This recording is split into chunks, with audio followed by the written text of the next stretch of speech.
সুপ্রিয় দর্শক শ্রোতা, WHR টিভি থেকে আপনাদেরকে স্বাগত জানাচ্ছি। আমি শেখ ওয়াহিদুজ্জামান আল ওয়াহিদ। আপনারা শুনছেন আমাদের একটি গুরুত্বপূর্ণ মূল্যবান কন্টেন্ট, যুদ্ধ বনাম শান্তি। আপনারা তলস্তয়ের বিখ্যাত সেই গ্রন্থটি পড়েছেন কিনা জানি না, ওয়ার অ্যান্ড পিস। আমি পড়েছি এবং দ্বিতীয় বিশ্বযুদ্ধের পরে পৃথিবীতে যত চলচ্চিত্র তৈরি হয়েছে, বিখ্যাত বিখ্যাত চলচ্চিত্র এবং যত গ্রন্থ রচিত হয়েছে, প্রথম বিশ্বযুদ্ধের পর থেকে এটা শুরু হয়েছিল। তার বিখ্যাত গ্রন্থগুলি পড়ার এবং সেই মুভিগুলো দেখার সৌভাগ্য আমার হয়েছে।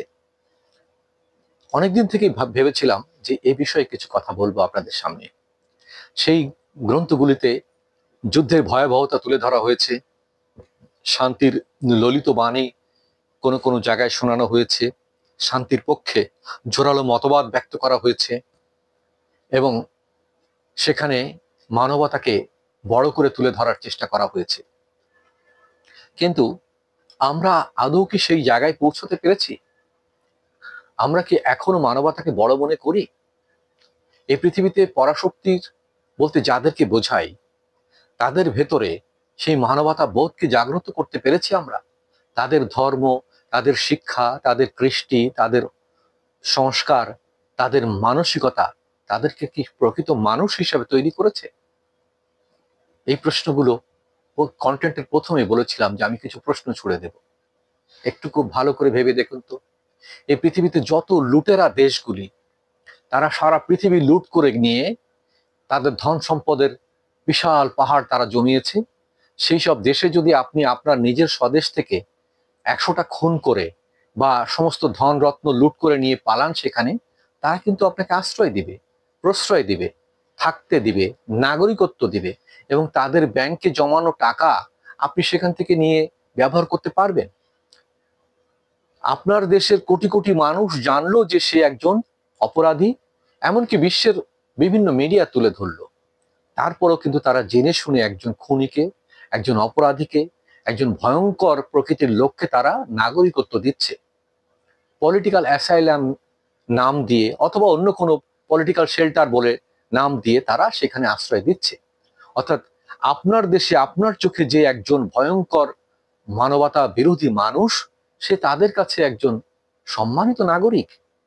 আপনার চোখে যে একজন সবচেয়ে বড় ধরনের ব্যাংক লুটেরা, সে সেই অর্থ নিয়ে তাদের ব্যাংকে জমা দিচ্ছে, সুইস ব্যাংকে, ওয়ার্ল্ড ব্যাংকে, এশিয়ান ব্যাংকে, এরকম বড় বড় ব্যাংকে তারা জমা দিয়ে সে সেখানে নির্দ্বিধায় নিশ্চিন্তে, মানে তার 14 জেনারেশন সেখানে নিশ্চিন্তে কাটাতে পারছে। তো যারা অপরাধীকে শেল্টার দেয়, অপরাধীকে আশ্রয় প্রশ্রয় দেয়, তাদেরকে আমরা সভ্য বলে মনে করি? সেই সব দেশে যাওয়ার জন্য মরিয়া হয়ে উঠি, সেই সব দেশের নাগরিকত্ব পাওয়ার জন্য আমাদের কি আবেদন নিবেদন, কি আকুতি মিনতি আমাদের। কিন্তু অ্যাকচুয়ালি যদি আপনি মানবতার দৃষ্টিকোণ থেকে দেখেন, তারা কি সত্যিকারে মানুষ? তারা কিসের মানুষ? তারা যদি মানুষই হয়, তাহলে আপনার দেশের 18 কোটি মানুষের চোখে যে ব্যক্তিটি ক্রিমিনাল, 18 কোটি মানুষের চোখে যে ব্যক্তিটা লুটেরা, সে কি করে তাদের দেশে আশ্রয় প্রশ্রয় পায়? তাদের কাছে ফেরত চাইলে ফেরত দিবেন আপনাকে? তারা শেল্টার দিয়ে তাকে বছরের পর বছর জামাই আদর করে রাখবে, তাকে বালাখানা খাওয়াবে, তাকে নিরাপত্তা দেবে। বরং আপনি সেখানে গিয়ে যদি তাকে ধরতে চান, আপনাকে তারা ধরে আটকাবে, জেল জরিমানা করবে। এই দেশের সবচেয়ে বড় বড় খুনিদেরকে, যারা রাষ্ট্রের বড় বড় ব্যক্তিদেরকে খুন করেছে, তারা সেখানে গিয়ে নির্দ্বিধায় নিশ্চিন্তে বছরের পর বছর জীবন পার করছে। তাদের কোনো ভয় নেই। অথচ আপনার স্বজনকে তারা হত্যা করে গেছে, একটা দেশকে, জাতিকে ধ্বংসের দিকে ধাবিত করে দিয়ে চলে গেছে। তারা কিন্তু সেখানে জামাই আদরে আছে। তো ওই সব দেশের এইসব পরাশক্তি যারা, তারা আজকে যুদ্ধ যুদ্ধ খেলা করছে, আর যুদ্ধ যুদ্ধ খেলা করে তারা অস্ত্রের ব্যবসা করছে, অস্ত্র বিক্রি করছে, ভাইয়ে ভাইয়ের সাথে লড়াই সৃষ্টি করে দিয়ে অস্ত্র বিক্রি করে তাদের ফায়দা লুটছে। মানুষের সাথে, জনপদের সাথে একটা বিভেদ সৃষ্টি করে, ভূখণ্ডের বিভেদ সৃষ্টি করে সেখানে তারা অস্ত্র ব্যবসা করছে। তাদের উদ্দেশ্য হচ্ছে অসৎ। যাদের উদ্দেশ্য অসৎ, তারা মহৎ হয় কি করে? তাদেরকে সভ্য বলি কোন ভাষায়, কোন বিচারে, কোন মানদণ্ডে? পৃথিবীর কোন ধর্মগ্রন্থের মানদণ্ডে তাদেরকে আপনি সভ্য বলবেন? অথচ আমরা তাদেরকেই সভ্য বলছি। আজকে পশ্চিমা বিশ্বের কথাই বলি আমরা, যার ওপেন করেই বলি, এটার রাগ ঢাক্কার বিষয় নেই। সেখানে পৃথিবীতে আপনি কি ভাড়া দেন? আপনি ঘর ভাড়া দেন, গাড়ি ভাড়া দেন, দোকান ভাড়া দেন। তারা কি ভাড়া দেয় জানেন? তারা গর্ভ ভাড়া দেয়। অর্থাৎ তার গর্ভে আপনি আপনার সন্তান উৎপাদন করবেন, সেই গর্ভ ভাড়া দেয়। 9 মাস 10 মাসের জন্য ভাড়া দেয়। আপনি সন্তানটা বের হয়ে গেলে আপনার সাথে তার এগ্রিমেন্ট শেষ। কত জঘন্য হলে তাদের দেশে পুরুষের সাথে পুরুষের বিবাহটা বৈধ, নারীর সাথে নারীর বিবাহটা বৈধ। এমনকি সমকামিতাকে তারা সামাজিক লোকাচার, সামাজিক একটা স্বাভাবিক একটা আচার বলে তারা মেনে নিয়েছে। তারা আইন করেছে, পাশ করেছে, এবং গর্ভপাতকে তারা আইন করে পাশ করে দিয়েছে। স্বেচ্ছায় গর্ভপাত যখন তখন করা যায়, মানব হত্যা, ভ্রূণ হত্যা। তারা সভ্য? তাহলে এই যে ধর্মগ্রন্থগুলো পৃথিবীতে আসছে, এগুলোকে আর ধর্মগ্রন্থ বলা যায় বা এটা আসার কি দরকার ছিল? এই যে সত্য কথাগুলো বলছি, এই কথাগুলো কোনো জায়গায় গিয়ে বলা যায় না। অনেকে আমাকে হয়তো এর জন্য তিরস্কার করবে, গালমন্দ করবে। আমি কিন্তু কারো পক্ষে দালালি করছি না। আমি সৃষ্টিকর্তার পক্ষে। সৃষ্টিকর্তা যা চেয়েছেন, তার নবী রাসূলগণ যা চেয়েছেন, যুগে যুগে ধর্মগ্রন্থে যা লিখেছেন, সেটির পক্ষেই কথা বলছি। আমার নিজের কোনো কথা এখানে একটি কথাও না।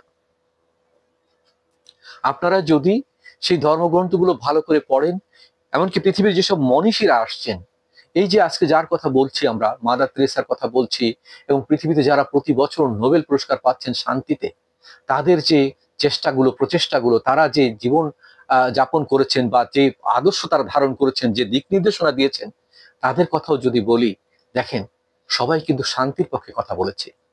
শান্তি শান্তি শান্তির কথা বারবার বলেছেন। শান্তির জন্য কিন্তু পয়সা লাগে না, শান্তির জন্য অর্থ ব্যয় হয় না। অর্থ ব্যয় হয় যুদ্ধ করতে।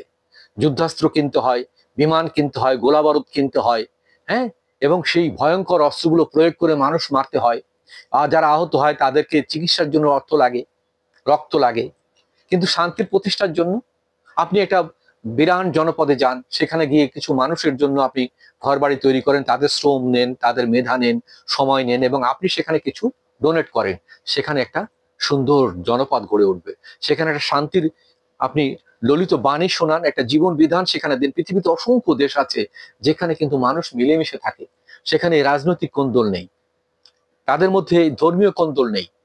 এবং এই ধর্ম আমাদেরকে বিভিন্ন ধর্মের মধ্যে বিভক্তি সৃষ্টি করে, যারা অন্ধ গোড়ামির মধ্যে যারা আছে, বিশেষ করে কট্টরপন্থী যারা, যারা মৌলবাদ বলতে যা কিছু বোঝায়, আসলে কিন্তু প্রকৃত মৌলবাদীরা সন্ত্রাসী না, আসলে এরা ভণ্ড মৌলবাদী। তারা হচ্ছে স্বার্থবাদী, এবং স্বার্থবাদীরাই পৃথিবীতে কট্টরপন্থী। এই কট্টরপন্থীদের কারণেই ওই ধর্মের প্রকৃত মর্মবাণীটা মানুষের কাছে পৌঁছায় না। সেই ধর্মটাকে আমরা মনে করি একটি খারাপ ধর্ম।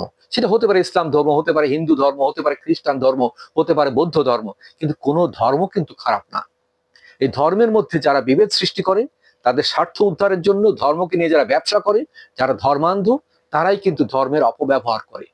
আমরা পরবর্তী কন্টেন্টে এই ধর্মের যে যুদ্ধগুলো হয়েছে, ধর্মযুদ্ধগুলো, সেই বিষয়গুলো নিয়ে কথা বলবো। আমাদের সাথে থাকুন। ধন্যবাদ।